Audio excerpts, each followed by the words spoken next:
আসসালামু আলাইকুম গাইজ, আশা করি সবাই ভালো আছেন। আমরা আজকে প্রগ্রেশনের আরেকটা গুরুত্বপূর্ণ ক্লাস নিয়ে চলে আসছি। সো দেখি এটা কীভাবে হয়েছে। এখানে আমাদের কোশ্চেনটা কি 7 + 7 7 + 7 7 7 প্লাস এরপর dot dot dot plus n, অর্থাৎ অসীম n পর্যন্ত। আমাদের কোশ্চেনটা হলো কি এটা। এখন এই ম্যাথগুলো করতে গেলে আমাদের কী ফলো করতে হবে, কীভাবে করতে হবে দেখে। এখন গুণিতক ধারা, এক্ষেত্রে প্রতিটি পদের কমন সংখ্যা নিয়ে গুণিতক ধারা রূপান্তর করতে হবে, কমন সংখ্যা নিয়ে গুণিতক ধারা রূপান্তর করতে হবে। এগুলো লাগবে না। আমাদের এখন তাহলে এই ম্যাথ করতে হলে আমাদের প্রথমে কী করতে হবে, সর্বপ্রথম একটি সংখ্যা কমন নেওয়া লাগবে। কী নেওয়া লাগবে? একটি সংখ্যা কমন নিতে হবে। সো আমরা এই ম্যাথ করতে গেলে প্রথমে একটা সংখ্যা কমন নেবে, যে কমন। 2 নম্বর কী করব, পরবর্তী সংখ্যাগুলোকে দশক সংখ্যায় রূপান্তর করে দুটি প্রগ্রেশন তৈরি করব। পরবর্তী সংখ্যাগুলোকে দশক সংখ্যায় রূপান্তর করে দুটি প্রগ্রেশন তৈরি করব, দুইটি প্রগ্রেশন। এরপরে স্বাভাবিক সংখ্যায় বর্গের অথবা ঘনের সূত্র প্রয়োগ করতে হবে। স্বাভাবিক সংখ্যাকে বর্গ করতে হবে। কী করতে হবে? বর্গ অথবা ঘনের সূত্র প্রয়োগ করতে হবে। তার মানে এই যে এরকম ম্যাথ থাকলে আমরা কি করব, প্রথমে একটা সংখ্যা কমন নিব, এরপরে দশক সংখ্যায় রূপান্তর করব, এরপরে বর্গের করব, সূত্র প্রয়োগ করব। এখন আসি আমরা, আমাদের কোশ্চেনটা হলো 7 + 7 7 + 7 7 7 plus dot dot dot plus n অসীম। আমাদের প্রথমে কি বলছে, একটা সংখ্যা কমন নেওয়া লাগবে। সো আমরা এখান থেকে কমন নিলাম 7। যদি আমরা কমন নিই তাহলে এখানে 1 থাকে, এখানে 1 1 হয়, এখানে 3টা 1 plus dot dot dot plus n এরকম।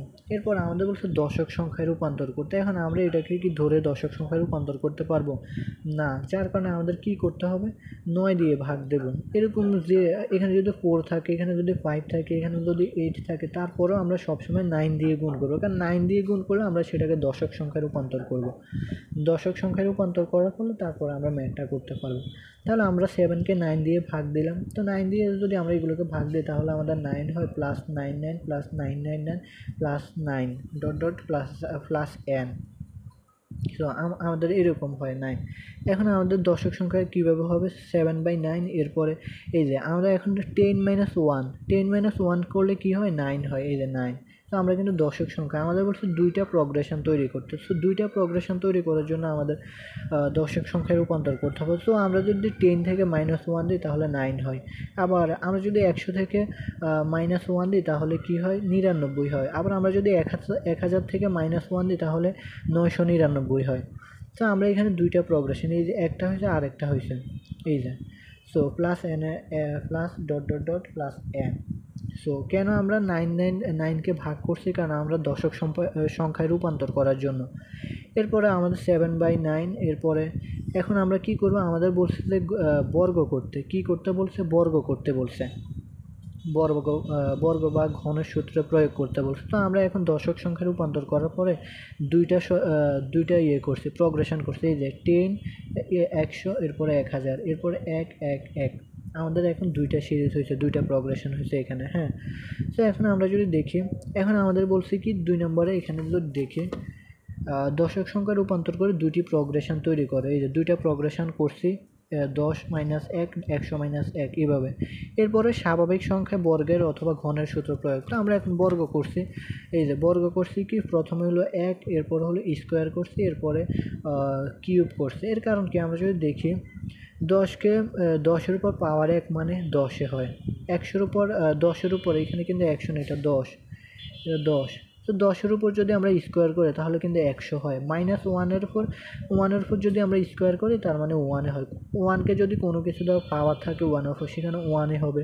তার মানে এখানে যদি 1-এর উপর পাওয়ার 3 থাকে তার মানে 1 হবে। আর 10-এর উপর যদি আমরা কিউব করি তাহলে কি হবে, 1000 হবে।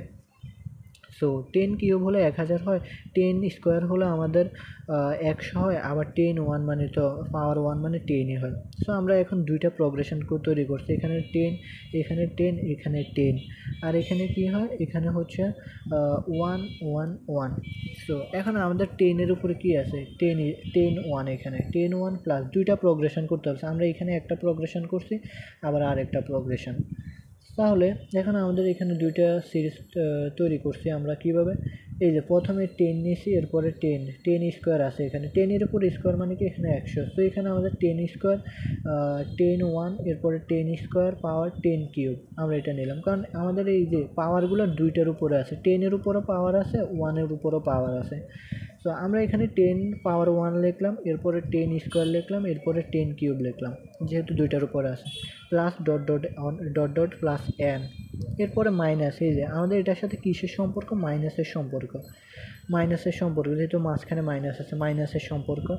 এরপর আমরা যদি 10-এর উপর যদি 1 দিই তার মানে আমাদের 1-ই হয়, আবার 10-এর উপর যদি স্কোয়ার দিই তার মানে 1-ই হয়, আবার 10-এর উপর যদি কিউব দিই তার মানে 1-ই হয়, সরি 10 নেই এখানে 1-এর উপর পাওয়ার দিলে 1-ই হবে, আবার 1-এর উপর 2 পাওয়ার দিলে 1-ই হবে, আবার 1-এর উপর 3 পাওয়ার দিলে 1-ই হবে। সো আমরা 3টা 1 এখানে লিখলাম, এই যে একটা 1 2টা 1 3টা 1 plus dot dot plus N, এখানে আমাদের দুইটা সিরিজ এই যে এখানে হয়ে গেছে। সো এখন আমাদের এখানে স্বাভাবিক সংখ্যার ক্ষেত্রে আমাদের একটা সূত্র আছে n into n minus one divided by 2। এখন আমাদের ওইখানে এখানে ওইটা হবে না, এখানে কেন এটা হবে না, কারণ আমাদের এখানে অসীম সংখ্যা কি, প্লাস n মানে কি অসীম। সো এখানে আমাদের হবে 10 ইন্টু এখানে হচ্ছে সূত্রটা আর কি, a plus r square minus 1 divided by a minus 1, এরকম আর কি আমাদের এটা এখানে মাইনাস এন সূত্রটা।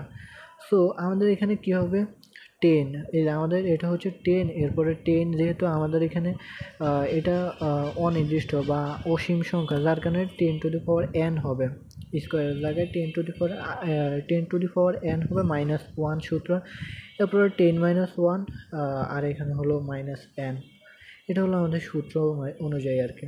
সো এই ম্যাথগুলো আমাদের প্রায় সব একই, সব ম্যাথ একই, জাস্ট ক্যালকুলেশনটা ভালোভাবে পারতে হবে।